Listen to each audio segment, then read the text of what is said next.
ఇప్పుడు చంద్రగ్రహణానికి సంబంధించి మరింత సమాచారాన్ని మా తిరుమల ప్రతినిధి ప్రసాద్ను అడిగి తెలుసుకుందాం. ప్రసాద్, చంద్రగ్రహణం సందర్భంగా ఆలయంలో ఎలాంటి ఏర్పాట్లు చేశారు? ఈరోజు చంద్రగ్రహణోత్సవంలో శ్రీవారి ఆలయం ఈరోజు ఉదయం 10 గంటల నుంచి రాత్రి 8 గంటల వరకు మూసివేయనున్నారు. ఈ నేపథ్యంలో ఈరోజు ఉదయం సోమవారికి సుప్రభాత అన్ని సేవలు రద్దు చేయబడింది. ఈ సమయంలో సుప్రభాతం ఉదయం 4:30 గంటల నుంచి 10 గంటల వరకు కూడా వీటి దర్శనాలు కావచ్చు, ఇతర సేవలు కావచ్చు అన్ని రద్దు చేసి సర్వదర్శనంలోనే భక్తులకి స్వామివారిని దర్శనం చేయిస్తున్నారు.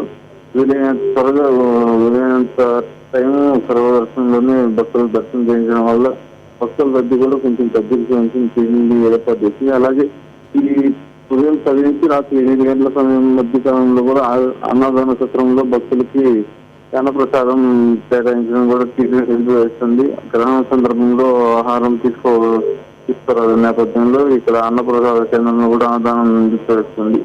అలాగే తిరుమలకు వచ్చే భక్తులు దీనివల్ల అనేక ఇబ్బందులు పడుతున్నా టీటీడీ దీనికి ప్రత్యామ్నాయ ఏర్పాట్లు చేసే అవకాశం లేదు కాబట్టి భక్తులకు ముందుగానే సూచన చేసింది. తిరుమలకు వచ్చే భక్తులు తమ ప్రయాణాలను గ్రహణం సందర్భంగా వాయిదా వేసుకోవాలని కూడా కోరింది.